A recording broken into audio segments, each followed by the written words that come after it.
मैं आमिर के साथ एक जगह नहीं बैठना चाहता, इसलिए बाहर प्रोजेक्टर से देखूंगा। अच्छा मैं भी, वैसे भी कुछ खा पी लेंगे, मजा आएगा। फिर मैं क्यों जा रहा हूँ, मैं भी तुम लोगों के साथ चलता हूँ।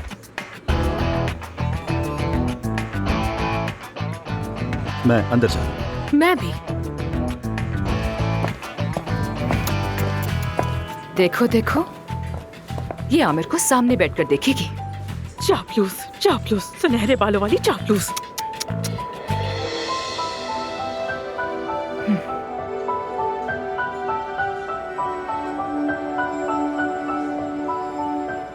मैं ये सब बाहर जाके प्रोजेक्टर पे देख लूंगी। क्या हुआ? अंदर बहुत रश होगा ना, मुझे नहीं जाना। तो क्या हुआ? अब देखो, यहाँ तमाम मशहूर प्लास्टिक सर्जन्स मौजूद हैं। सब लोग कुछ नया सीखने के लिए आए हैं यहाँ पर, नई टेक्निक्स, नई प्रोडक्ट्स, और मैं तो बस एक डर्मेटोलॉजिस्ट हूँ। मुझे अजीब सा लग रहा है। अब जब तुमने कहा तो मुझे भी अजीब लग रहा है। चलो चले। हाँ चलो।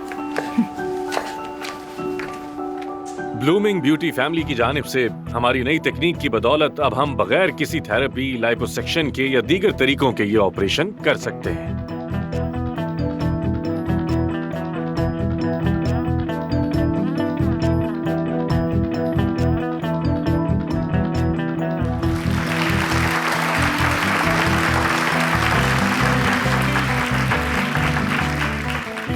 अब मैं स्टेज पर काया दमीर को दावत देना चाहूंगा।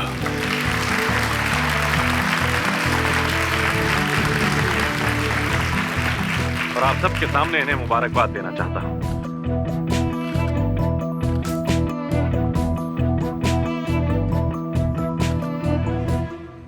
क्या बाप बेटे में सुलह हो गई? कुछ ना कुछ तो है मानूर। आमिर भी कुछ अजीब सा लग रहा है। मुझे भी। मैं इनका शुक्रिया अदा करना चाहता हूँ कि इतनी खूबसूरत प्रेजेंटेशन के जरिए हमें आगाह किया। अब मैं स्टेज डॉक्टर आमिर दमीर के हवाले करता हूँ। संभालिए। Thank you so much.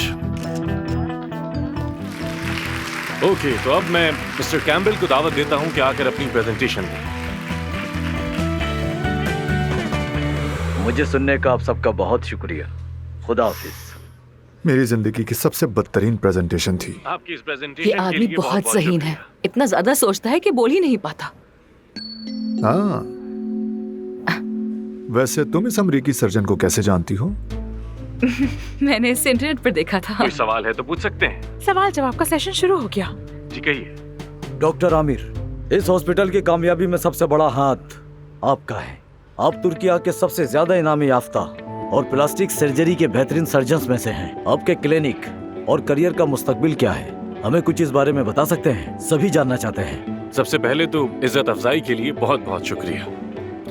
इस हॉस्पिटल को इस मकाम तक लाना सिर्फ और सिर्फ मेरा नहीं बल्कि हमारी पूरी टीम का एक कारनामा है।